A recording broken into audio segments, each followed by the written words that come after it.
Member for Solomon. Thanks, Deputy Speaker. I want to thank the member for McPherson for this motion. Almost 20 years ago, at 11 p.m. on October the 12th, 2002, 3 bombs exploded in Bali. One at the Sari Club, one at Paddy's Bar, both Kuta Beach clubs that were popular with foreigners, and one in front of the United States Consulate. 202 people were killed, 88 of them Australians. Scores more were wounded, and this attack was the largest single loss of Australian lives due to an act of terror.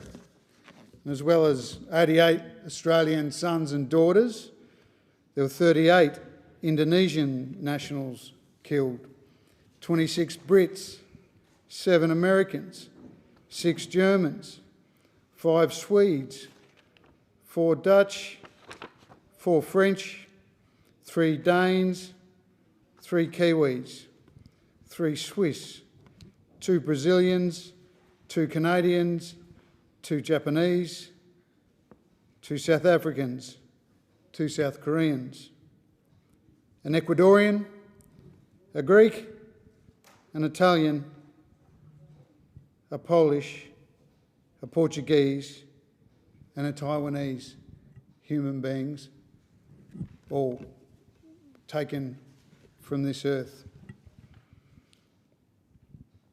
It was also the largest aeromedical evacuation in Australian history, with at least 66 badly injured people evacuated to Darwin for urgent medical treatment. I'd like to note here that this tragedy also sparked the creation of the National Critical Care and Trauma Response Centre, which is in my electorate of Solomon. The centre has done exceptional work ever since then to respond with disasters and emergencies all over the world. It also continues to train medical professionals around the Indo-Pacific in emergency response, and this is very important soft power work that they do, helping our neighbours. And while August the 21st may be the International Day of Remembrance and Tribute to the victims of terrorism, their families grapple with their loss every day of the year. And as we near the 20th anniversary of the Bali bombings in October, the land at the Sari Club still stands vacant.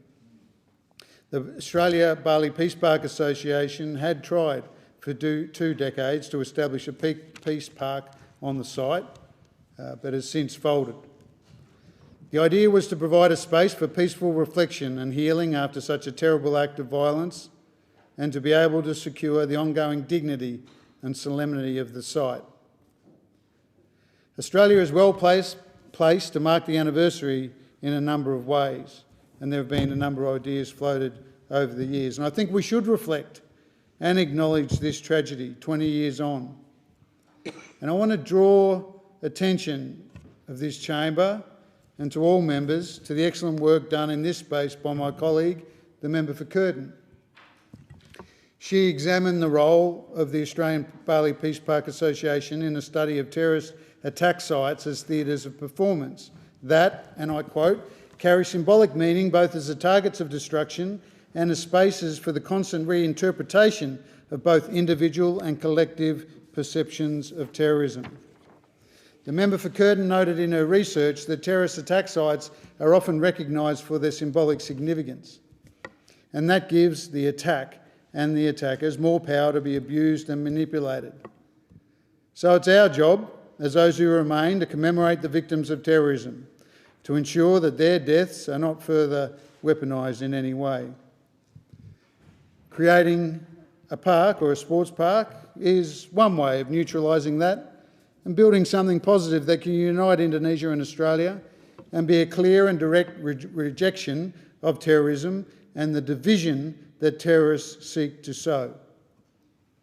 In closing, Mr Deputy Speaker, I want to thank our law enforcement and national security agencies and their dedicated staff who work so hard to keep Australians safe from terrorism both at home and abroad. They are often unsung heroes. The work that they do every day, the sacrifices that they and their family make are truly incredible and should be acknowledged at every time, and I thank the member for bringing this motion to the House.